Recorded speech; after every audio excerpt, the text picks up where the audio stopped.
Hi friends, அம்மா வேலைக்கு போயிட்டாங்க. அதனால சாயங்காலமாக காட்டில் போய் மாடு கட்டிட்டு அப்படியே மேய்க்கிருந்து ஒவ்வொரு ரிலேஷன் வீட்டுக்காக போயிட்டு வந்துடலாம். ஏன்னா லீவுக்கு வந்து ஒரு வாரம் ஆச்சா, எங்கேயுமே போகல. சரி இன்றைக்கி போகலாம் அப்படின்ட்டு கிளம்புனோம். மாட்டை பிடிச்சிட்டு வந்து தண்ணி கட்டிட்டு சரி மலம்பில் எடுத்து போடலாம் அப்படின்ட்டு அந்த கருக்கருப்பால் தான் நல்லாயிருக்கும். அதை பார்த்தா கிடைக்கவே இல்லை. அதுக்கப்புறம் இந்த குட்டி கத்தி தான் கிடச்சி. இதில் போய் பெரிய மலம்பில் எடுத்தால் அறுக்கவே முடியல, ரொம்ப கெட்டியாக இருக்குது.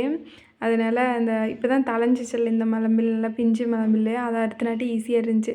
சரி அதவே அறுத்து போட்டுடலான்ட்டு அறுத்து போட்டு கட்டிட்டு 3 அத்தை வீட்டுக்கு போயிட்டு வந்தாச்சு. இங்கே 4வது அத்தை வீட்டுக்கு வந்தோம். மழை வரக்க ஆரம்பிச்சிச்சு. மழை வர மாதிரியே தெரியல. உள்ளே போய் உட்காந்துக்குறோம், திடீர்னு சடப்படன்னு சத்தம் கேட்டுச்சு. வெளியே வந்து பார்த்தா நல்ல மழை. நியூ இயர் அன்றைக்கி பைக்கு நல்ல ஒரு குளியல் போட்டுருச்சு.